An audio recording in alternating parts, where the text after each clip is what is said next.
বাংলাদেশৰ গেছ বেলুনে অসমত লগাইছে হাহাকাৰ।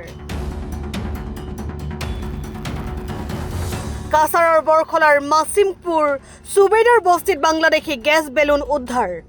ঘটনাক লৈ সৃষ্টি হৈছে চাঞ্চল্যৰ। ঘটনাস্থলীত উপস্থিত হৈছে আৰক্ষী। পুৱা মাছিমপুৰৰ সুবেদাৰ বস্তিৰ খেতিপথাৰত হঠাৎ এটা বৃহৎ আকাৰৰ গেছ বেলুন উৰি আহি পৰে। ঘটনাটো প্ৰত্যক্ষ কৰি স্থানীয়সকলে আগবাঢ়ি যায়। বেলুনটোত বাংলাদেশৰ সিলেট জিলাৰ এখন বিদ্যালয়ৰ নামসহ কেইজনমান ব্যক্তিৰ ফটো আছে।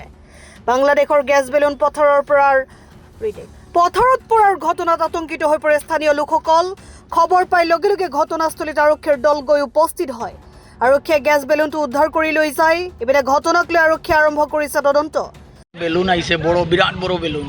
এটার মাঝে বাংলাতে নাম লেখা আছে কি আর 3টা ফটো আছে। তো এখানের মানুষ দেখি আমার ফোন করছে, করার পরে আমি আইসি, আইয়া তদন্ত করিয়া দেখছি বেলুনটা। দেখার পরে আমি থানাত ফোন করছি।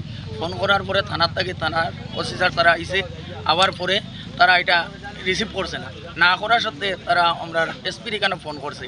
পার্থপ্রতিম স্যার আইসন, আইয়া তান ইনভেস্টিগেশনে এই মালটা উঠাইয়া আনা হয়েছে। আনাইয়া এটা মাসিমপুর পার্ট 2 কিন্তু নিয়ারেস্ট সুবেদার বস্তি এমই স্কুল আছে সামনে। পার্থপ্রতিম স্যারে যখন রিসিভ করছেন, করার পরে থানাত সমঝাইয়া দিছে। কাটিগড়াৰ পৰা আছিকুদ্দিনৰ ৰিপৰ্ট, অসম টাইম।